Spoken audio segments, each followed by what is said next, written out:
Ladies and gentlemen, this morning from Thursday, May 14th, 2026, voters in Emurua Dikirr Constituency in Narok County woke up and walked into polling stations to choose a new member of parliament. As usual, polling stations open at 6 a.m. and expected to run until 5 p.m. What is happening in that constituency today is not just a by-election. It is a political temperature check with direct implications for the 2027 general election. So let me take you back to how this seat became vacant. On February 28, 2026, the sitting Emurua Dikirr Member of Parliament Johana Ng'eno died in an helicopter crash. Ng'eno was not an ordinary backbencher. The former MP was a loud, combative, and fiery independent political voice, particularly on matters touching the Kipsigis community and the broader Narok political landscape. So his death left a constituency without a representative and crucially left a political space that multiple parties immediately moved to fill.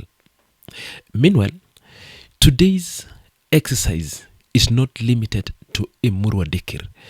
Two members of county assembly seats are also being decided. One in Poro Ward, the seat that fell vacant following the death of MCA Patrick Lelten in December 2025 while undergoing treatment at Samburu County Referral Hospital. Another one is in Eldo Ward in Elgeyo Marakwet County. The MCA seat became vacant also after the MCA Jeremiah Biwott in January 2026 died. Biwott had been receiving treatment at Nairobi Hospital. So 3 by-elections, 3 communities, 1 day. In Emurua Dikirr, 5 candidates were cleared by the Independent Electoral and Boundaries Commission to contest the parliamentary seat.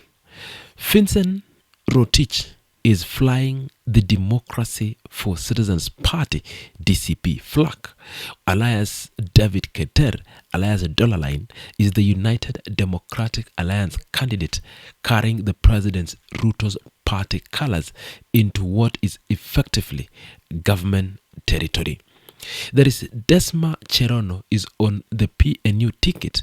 Gideon Koech represent NVBK and Kenneth Kiprono is the RLP candidate.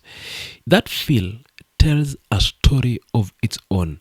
5 candidates, multiple parties, including DCP, which is the party associated with former Deputy President Rigathi Gachagua, growing political movement in Rift Valley.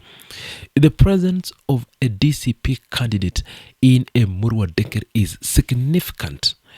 Narok County and the broader Rift Valley belt areas where both the Ruto administration and Gachagua allied opposition are actively competing for a community loyalty ahead of the 2027. Crucially, the UDA candidate David Keter carries the weight of the ruling party's machinery into this race. The UDA wins here could be read and projected as a signal that President Ruto's political base in the Rift Valley remains intact even as administration faces public pressure over taxation, the cost of living, and governance controversies. On the back of that, a DCB victory for Vincent Rotich would be an early and a concrete sign that Rigathi's Gachagua post-impeachment political organization is translating into actual electoral results on the ground.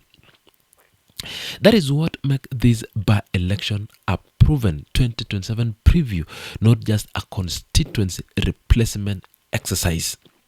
Beyond the ballot, there was already tension on the ground before voting even began. On Wednesday night, the eve of the election, brief but noticeable tension was reported at Emurua Dikirr shopping center, where a young man was seen moving in groups carrying batons. The IEBC and the security agencies were present and voting process this morning commenced successfully.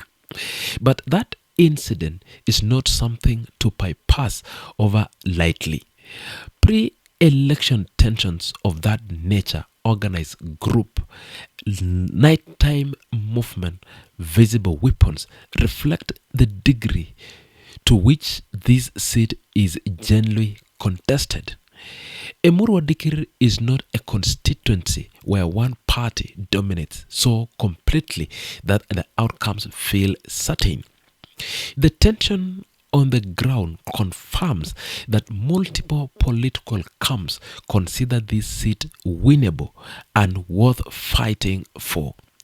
Following that, the IEBC made a specific public commitment this morning that any time lost at the opening of the polling stations will be recovered at the closing time, and that every voter in the queue by 5 p.m. will be allowed to cast their ballot. That statement, made proactively, suggests that the Commission is managing expectation in a constituency where logistical and security disruptions were considered a real possibility. At that point, the questions become: what does a clean, credible results today means for IEBC standing going into 2027? Kenya's Electoral Commission has faced sustained criticism over its management of past elections. A well-run by-election, particularly one in a contested, high-profile constituency, gives the Commission an opportunity to demonstrate operational competence ahead of the general election in 2027. Meanwhile, in Poro Ward and Eldo Ward, the MCA by-election carries their own local weight. Ward level seats determine who sits in the county assemblies, who approve the county budget, and who hold governors accountable at the most local level of government. The death of Patrick Lermet and Jeremiah Biwott created governance gap in their respective wards that community have been navigating for months. Today closes those gaps, but the political parties contesting those seats are also using them to test their grassroots organization. What today ultimately represents is the first electoral test of 2026, a year that sits directly between the 2024 political disruptions and the 2027 general elections. Every party contesting today is watching not just whether they win, but by how much and what the voter turnout says about community engagement. A low turnout in Emurua Dikirr would significantly or signal political fatigue or disillusionment. High turnout would signal that the constituency is energized, and that energy, in whichever direction it flows, will be studied very carefully by campaign strategists across all the major 2027 presidential camps.